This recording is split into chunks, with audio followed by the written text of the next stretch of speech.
Cuando rezamos, cuando cantamos, cuando la fiesta es un celebrar gozosos el día grande Pentecostés. Cuando llevamos en nuestras manos un resplandor de luz, en nuestro pecho vive y palpita el que murió en la cruz. En nuestro pecho vive y palpita el que murió en la cruz. Hola, queridos amigos. Llegamos ya al final de la Pascua. Durante varias semanas estamos reflexionando sobre el gran misterio de la resurrección del Señor. Ahora, cada domingo del año, tenemos esta misma meta y este mismo propósito. Pero ya termina el tiempo pascual y una vez más comenzamos el tiempo ordinario. Este domingo de Pentecostés, 50 días después de la Pascua, nos muestra con la proverbial primera lectura de hoy, de Hechos capítulo 2, del 1 al 11, que la experiencia de Pascua, de la resurrección, no han puesto en el camino de la vida verdadera, nos colocan en esa trayectoria.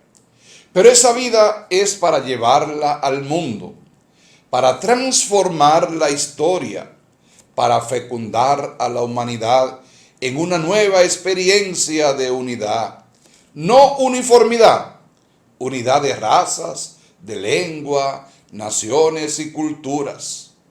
Lucas ha querido recoger aquí lo que sintieron los primeros cristianos cuando perdieron el miedo y se atrevieron a salir del cenáculo para anunciar el reino de Dios que se les había encomendado. Todo este capítulo primero de los Hechos de los Apóstoles es una preparación interna de la comunidad para poner de manifiesto lo importante que fueron estas experiencias del Espíritu para cambiar sus vidas, para profundizar su fe, para tomar conciencia de lo que había pasado en la Pascua. No solamente con Jesús, sino con ellos mismos, y para reconstruir el grupo de los 12, al que se le unieron todos los seguidores de Jesús. Por eso el día de Pentecostés ha sido elegido por Lucas para congregar una experiencia extraordinaria, rompedora, decidida, porque era una fiesta judía que recordaba en algunos círculos judíos el don de la ley del Sinaí, señal de identidad del pueblo de Israel y del judaísmo completamente. Las pretensiones para que la identidad de la comunidad de Jesús resucitado se mostrara bajo la fuerza y la libertad del Espíritu es algo muy sintomático, y el evangelista sabe lo que quiere decir, y nosotros también, porque el Espíritu es lo propio de los profetas, de lo que no están por una iglesia estática y por una religión sin vida. Por eso es el Espíritu quien marca el itinerario de la comunidad apostólica y quien la configura como comunidad profética y libre. Y vamos a ver algunos aspectos interesantes al respecto. La primera lectura de Hechos, el Espíritu lo renueva todo. Este es un relato germinal, decisivo y programático, propio de Lucas, como el de la presencia de Jesús en Nazaret, allá en el Evangelio capítulo 4 y siguiente. Lucas nos quiere dar a entender que no se puede ser en traidores y neutrales o marginales a la experiencia del Espíritu, porque esta es como un fenómeno absurdo, irracional, hasta que no entra dentro de la lógica de la acción gratuita y poderosa de Dios que transforma al hombre desde dentro y lo hace capaz de relaciones nuevas con los otros seres humanos. Y así, para expresar esta realidad de la acción libre y renovadora de Dios, la tradición cristiana tenía a disposición el lenguaje y los símbolos religiosos de lo que los relatos bíblicos donde Dios interviene en la historia humana. La manifestación clásica de Dios en la historia de fe de Israel es la liberación del éxodo, tan significativa para ese pueblo, que culmina en el Sinaí con la constitución del pueblo de Dios sobre el fundamento del don de la alianza. Pentecostés era una fiesta judía, en realidad la fiesta de las semanas o de las primicias de la recolección. El nombre de Pentecostés se traduce por quincuagésimo. La fiesta se describe en el Éxodo 23, 16 como la fiesta de la cosecha, y en Éxodo 34, 22 como el día de las primicias o de los primeros frutos, y en Número 28, 26 con 7 semanas completas desde la Pascua, es decir, 49 días en quincuagésimo. Este día es la fiesta, la manera en que se guarda, se describe la ley completamente, ya lo dice Levítico 23, 15, 19. Además de los sacrificios prescritos para la ocasión, en cada uno esta fiesta es la fiesta del Señor, el tributo de su libre ofrenda. Es verdad que no existe unanimidad entre los investigadores sobre el sentido propio de la fiesta, al menos en el tiempo en que se redacta esta escritura. Las antiguas versiones litúrgicas y los comentarios rabínicos señalaban estos aspectos teológicos en el sentido de poner de manifiesto la acogida de Dios en la ley del Sinaí como condición de vida para la comunidad renovada y santa después del año 70, donde hubo la famosa destrucción de Jerusalén. Prevaleció la liturgia del cómputo farisaico, que fijaba la celebración de Pentecostés 50 días después de la Pascua. En este caso, una tradición anterior a Lucas muy probablemente habría cristianizado el calendario litúrgico judío, pero ese es el trasfondo solamente. De la misma manera que lo es también, sin duda, el episodio de la Torre de Babel en el relato de Génesis 11, 1, 9, y sin duda tiene una importancia sustancial, ya que Lucas no se queda solamente en los episodios exclusivamente israelitas.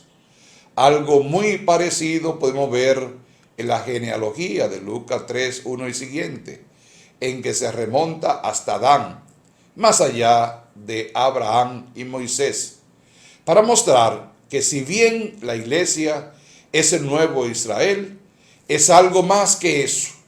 Es el comienzo escatológico a partir del cual la humanidad entera encontrará finalmente toda posibilidad de salvación.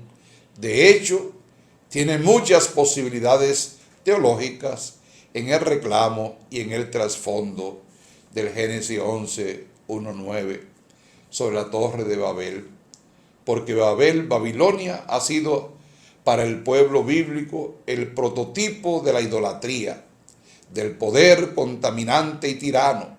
Opuesto a Dios, podemos ver una contraposición entre la globalización de Babel y cómo ahora viene el espíritu a la comunidad de Jerusalén.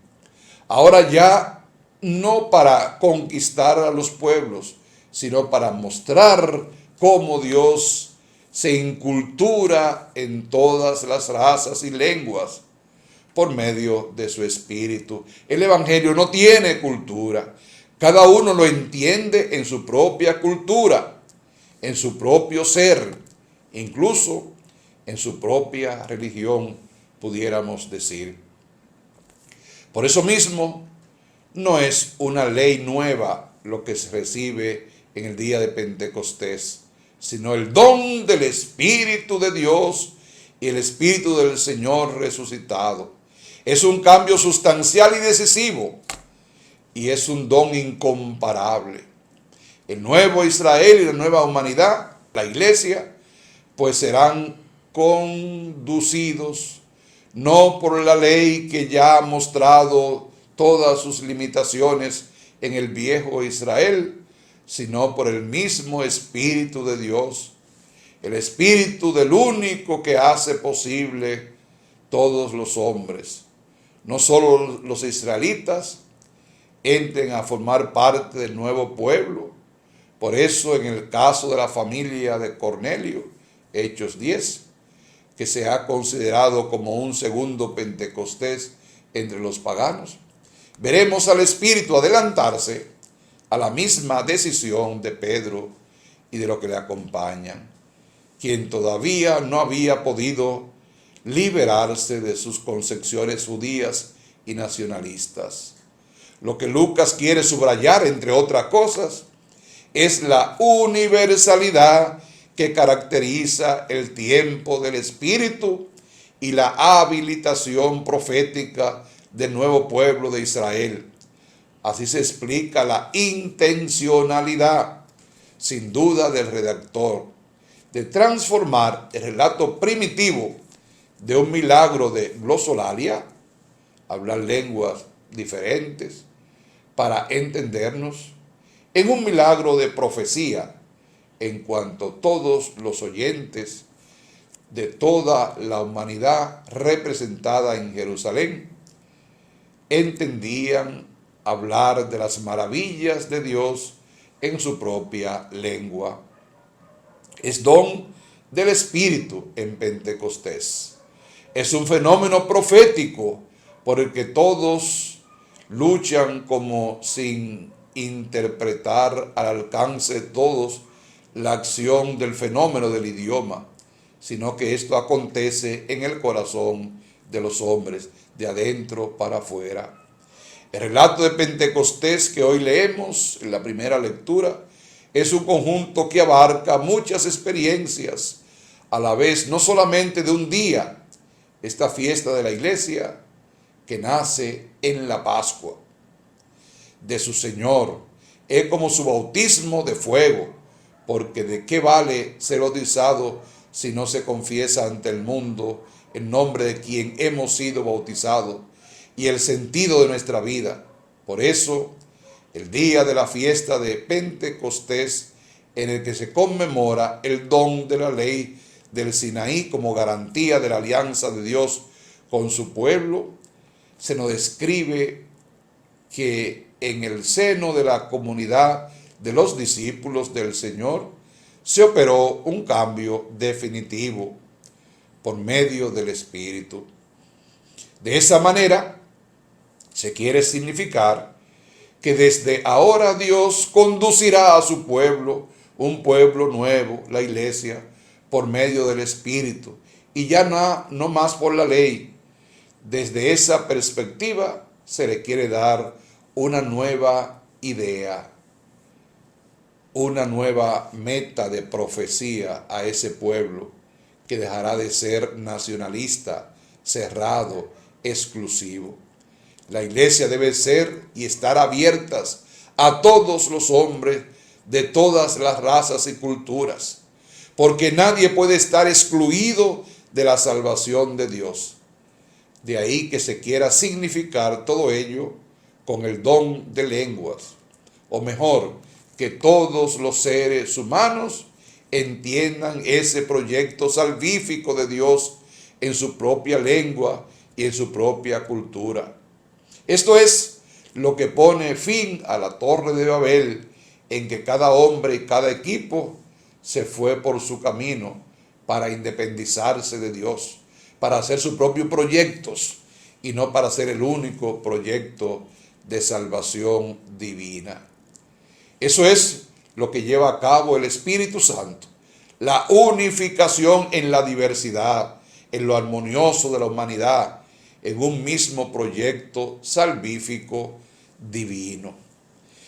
En la primera lectura de 1 Corintios 12, 3, 7, la comunión del Espíritu, Pablo presenta a la comunidad de Corinto la unidad de la misma por medio del Espíritu. En realidad, esta sección responde a un problema surgido en las comunidades de Corinto, en la que algunos que recibían dones o carismas extraordinarios competían entre ellos sobre cuáles eran los más importantes. Eso sucedió en aquel entonces y sigue sucediendo hoy en día. Pablo va a dedicarle una reflexión programada, el capítulo 12 hasta el 14, pero todo bajo el criterio de la caridad. Con toda probabilidad, la misma comunidad le ha pedido un pronunciamiento ante ciertos excesos de cosas extraordinarias que rompían la armonía espiritual.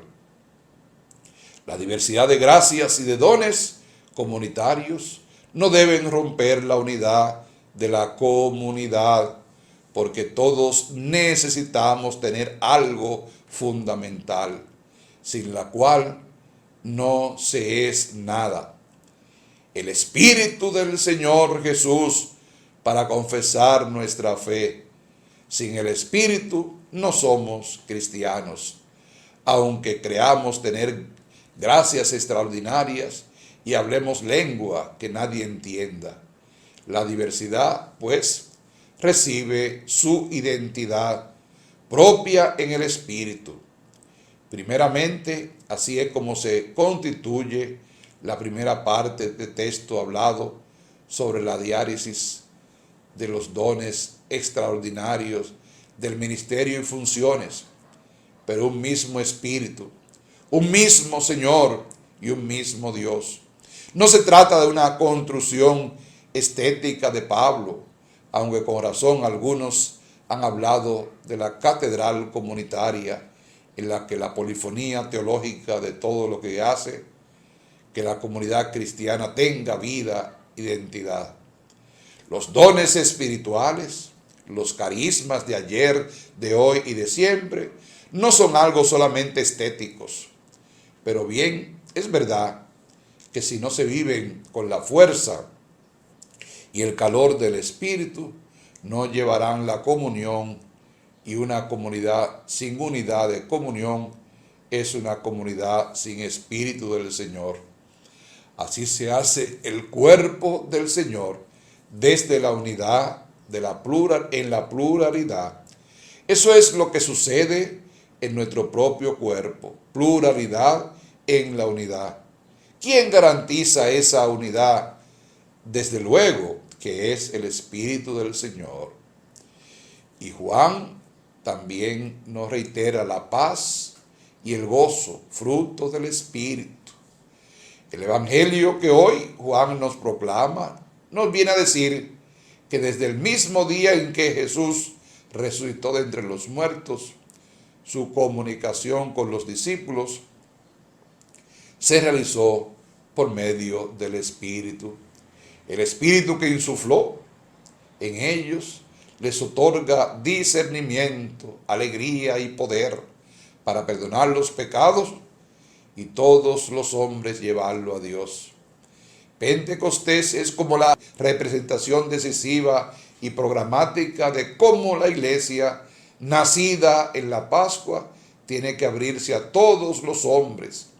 Esta es una afirmación que debemos sopesarla con el mismo cuidado con el que San Juan nos presenta la vida que Jesús de una forma original y distinta. Pero las afirmaciones teológicas no están desprovistas de realidad y no son menos radicales.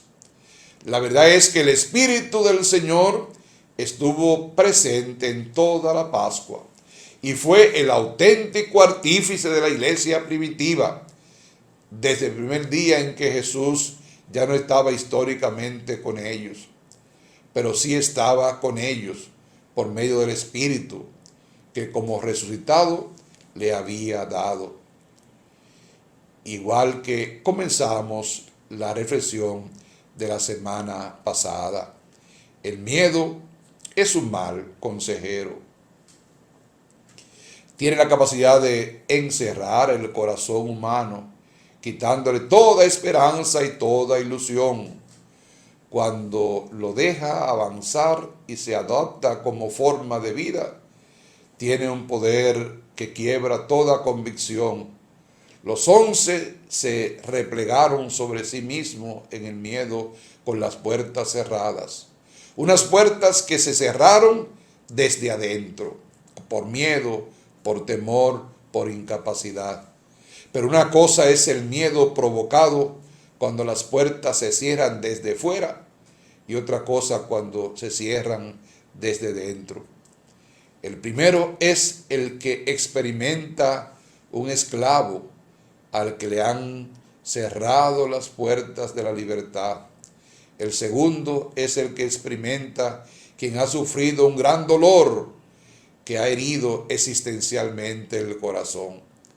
Ante el primer miedo se puede reaccionar de dos maneras. Se espera pacientemente la libertad o se vive resignado a no volver a recuperarla.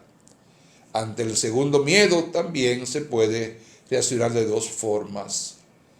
Se buscan motivaciones para asumir lo que termina encarcelado en una autorreferencialidad ante esa propia realidad. Curiosamente, la reacción ante el segundo miedo refleja el movimiento de un sector del corazón eclesial. Se buscan las motivaciones para la libertad en la experiencia de la fe en el Evangelio. El reino o se vive replegado, añorando a la nostalgia del pasado, aquel que daban la seguridad, pero hoy impiden el diálogo, la búsqueda de la verdad, el bien común, una alegría pascual. En la vida apostólica hubo dos experiencias fundamentales de encuentro con Cristo: la del llamado al seguimiento y la de la mañana de la resurrección. En ambas experiencias, la alegría y la renovación son un denominador común que se hace proyecto de vida. Cuando el resucitado se hace presente en nuestra vida personal y eclesial, todo es llamado a la alegría y a la renovación. La alegría no es solo una experiencia anímica, renovación que no solo es simple cambio, y alegría, renovación nos recuerdan el corazón de la experiencia del encuentro con Jesús de Nazaret. La alegría es uno de los signos distintivos de la vida cristiana y marca una nueva etapa evangelizadora en la vida de la iglesia, ya que, como dice el Papa Francisco, con Jesucristo siempre nace y renace la alegría. En consecuencia, evangelización, santidad y fraternidad son una traducción de la alegría del encuentro con Cristo. La renovación es una consecuencia de la alegría del encuentro con Jesús. No se trata de un simple cambio de actitudes, valores y opciones. Se trata de una verdadera transformación que invita a mirar la realidad, las personas y los acontecimientos como lo mira Dios, con esperanza, con ternura, con paciencia. Enviados a perdonar, otro gran mensaje también. La experiencia del encuentro con el resucitado hace que se abran dos puertas, la del corazón de los 11 y la del lugar donde se encuentran por miedo. Si primero no se abren las puertas del corazón, es imposible que se abran las puertas de la institución. porque un solo corazón de puerta abierta tiene la capacidad de contemplar y anunciar al resucitado. Las puertas que se abren desde el interior, es decir, desde el encuentro con Jesús resucitado, son puertas abiertas para el encuentro con el mundo en clave de diálogo y fraternidad, y para el anuncio evangélico en clave de reconciliación. Y Jesús le concede el Espíritu para que el encuentro con el mundo y el anuncio del Evangelio sean en clave testimonial de alegría pascual y de reconciliación universal. Jesús resucitado concede el Espíritu para que los 11 puedan vivir la misión evangelizadora con la misma radicalidad y el mismo horizonte que lo vivió Él. Es decir, para testimoniar que en el Padre ama a la humanidad y que quiere su salvación en consecuencia. La alegría y la renovación también son signos de la presencia del Espíritu que acompaña a la Iglesia en su misión. Ambas son el fundamento para que el anuncio y la vivencia del Espíritu y del perdón sea real y significativo. Pentecostés le recuerda 3 cosas a la Iglesia que quiere vivir. La sinodalidad. Primero, la necesidad de aprender a escuchar y a escucharse. Segundo, la necesidad de vivir y agradecer el don de la diversidad que hace fecunda y significativa la unidad. Tercero, no tener miedo de abrir las puertas del corazón y de la inteligencia eclesial para salir al encuentro de la humanidad en clave de fraternidad. Que Jesús resucitado y el don del Espíritu, hoy en el nacimiento de la Iglesia, en el cumpleaños de la Iglesia católica, la Iglesia universal, la Iglesia pentecostal, porque viene de Pentecostés, viene de la efusión del Espíritu Santo, Él sea el que nos acompañe a todos nosotros.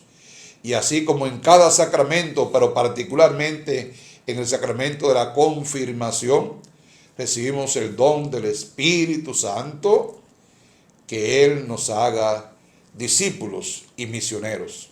Feliz semana y feliz jornada para cada uno de ustedes. Cuando la fuerza que estaba oculta vence con su poder, nuestros temores, nuestro egoísmo, siempre es Pentecostés. Cuando aceptamos ser levadura y llama que quiere arder, nos vinculamos más a la Iglesia porque es Pentecostés. Nos vinculamos más a la Iglesia porque es Pentecostés.